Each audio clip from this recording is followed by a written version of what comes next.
I have absolutely no idea what to think of this. For the sake of discussion, let's just assume WS is not cheating on me right now. Of course, I can't guarantee what will happen next month. He hasn't had a good track record, or I won't be on this sub. WS has developed this weird paranoia where he constantly thinks I am spying on him, watching him, and he doesn't trust me. He locked all of his devices. Okay, this part I admit I would have snooped if he didn't. If I stay late at the office with him, which I have always done before the infidelity as well, in order to keep him company because I didn't want him to feel alone. Now, I have separation anxiety, which makes me feel like I need to be with him or I will get anxiety attacks, so I do stay late. He feels I stay back to watch him. If he goes anywhere without me, I feel a bit triggered, so I do ask him casually like, "Where are you going?" Again, part of my separation anxiety. But if I can't tag along, I will just be satisfied with his answer and not probe further. He thinks I'm stalking him. I've never used devices to find his location, and I have never followed him without his knowledge. Honestly, I'm a bad driver. I can't tail people to save my life. Sometimes I reach home before he does, and usually I cry in the car because I'm depressed, thanks to the infidelity. So I take some time to compose myself before alighting. He interprets that as me watching him, which doesn't make sense, because I can't watch him from my car that's parked at home.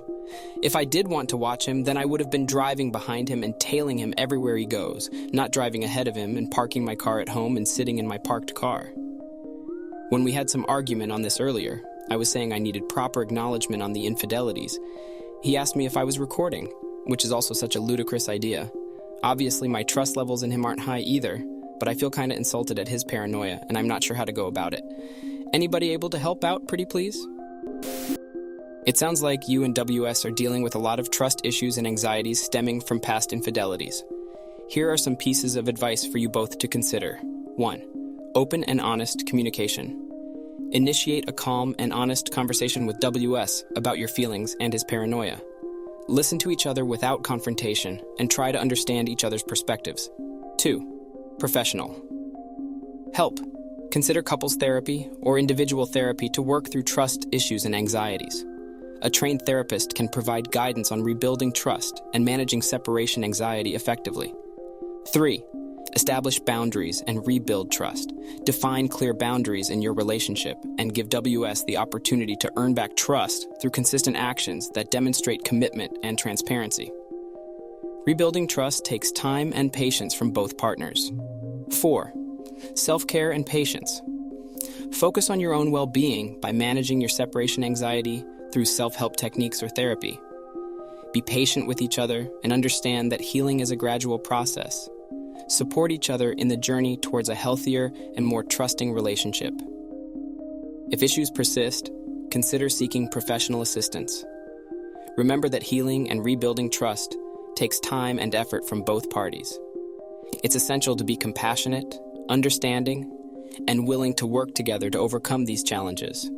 If the issues persist or worsen, seeking professional help is strongly recommended. I have the right to look at every single thing of my husband's, watch his GPS tracker, follow him to the bathroom if that's what I want now. That's how trust is rebuilt. I may trust him, but if I want to look at his phone, I'm going to anytime I want. Where there's smoke, there's fire. My WH wanted privacy and thought he deserved the benefit of the doubt as long as he was still keeping secrets from me. Since D-Day 3 and getting a full timeline document, he was more open to me looking through his devices, tracking his location, etc.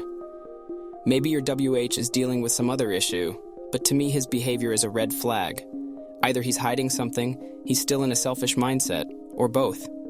He thinks you should trust him the same way he trusts you, but he doesn't want to accept that during R, especially in the early stages, it's not a balanced situation. In all honesty, this requires a therapist to address. There can be a lot underneath that drives this behavior, and there's nothing that you can do to fix it. No being nicer, better, more this or more that. The paranoia that appears to border on almost delusion from what has been explained above. There could also be projection, but I'm not going to assume that there is cheating. This is not to say that R isn't possible. R always is, when both people want it. But, as mentioned, there are a lot of different factors that can drive this behavior. That doesn't immediately mean that he is being disloyal, but that can't also be taken off the table, including his own relational trauma history, going back to when he is a kid. And for yourself, it depends on what you want to do. Whether you want to stay try for R or not, Apologies, I have not read your history, so I'm unsure where you are with R, and if either of you are getting professional therapist support. If you do want to stay and continue to try with R, his current behavior needs to be addressed as it is not okay. And you'll need the professional support to know how to handle it and not to have these accusations of paranoia towards you, while also helping you to bring in effective boundaries. I hope this helps you a bit, even though it isn't a specific solution. But the dynamic really isn't okay, OP. So if you want to continue to try R, this really needs a therapist. I have a therapist, but currently it's not going as well as hoped for. I can't see them immediately, so I was wondering if anyone, maybe other WS here, could shed some light. I really want a R. He claims he wants R, but he doesn't do the work of R and gets angry/defensive when the topic is brought up.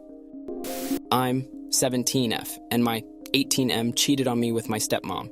Me and him have been dating for about 5 months now. I have never really liked my stepmom because she's always rude to me and is very disrespectful to me and only me.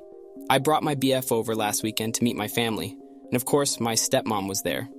My dad and her have been together for only a couple months. She's always been pretty AH, but it just seems like only to me.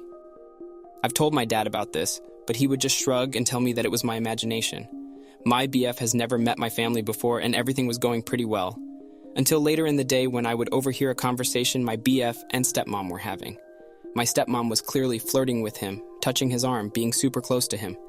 At first I thought she was just doing this to make me upset.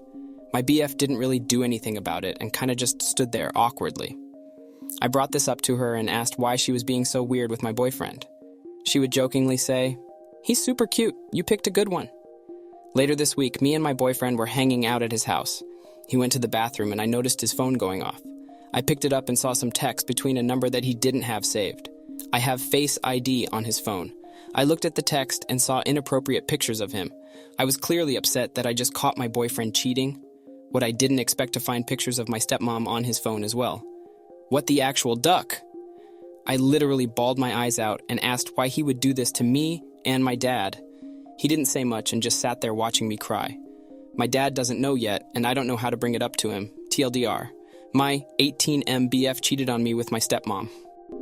I'm truly sorry to hear about the difficult situation you're facing. Here's some advice on how to approach this sensitive matter. 1. Choose the right time. Find a quiet, private moment to talk to your dad about a sensitive issue. Ensure you won't be interrupted. 2. Be direct and honest. Explain what you've discovered calmly but directly. Share the inappropriate messages and pictures involving your stepmom and boyfriend. Express your emotions and how this has affected you. 3. Support and evidence. Offer any evidence you have to back up your claims, like screenshots.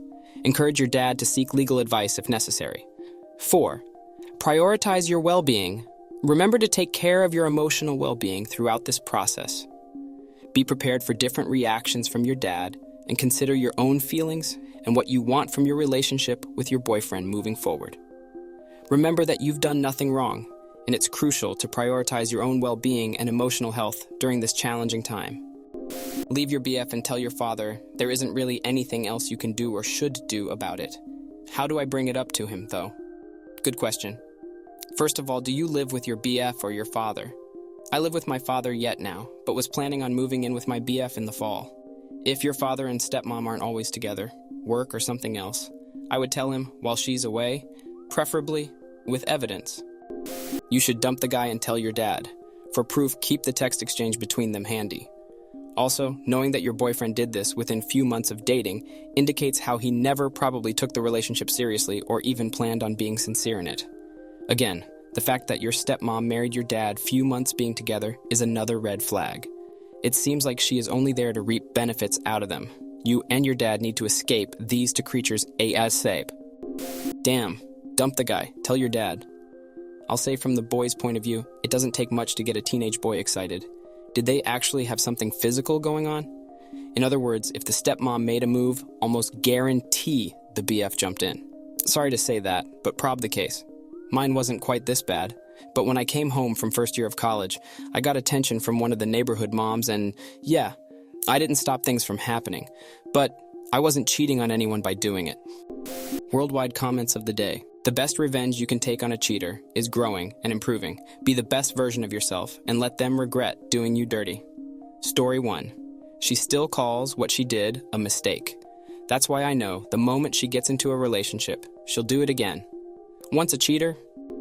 Thanks for watching. Don't forget to subscribe for more interesting and relatable Reddit videos.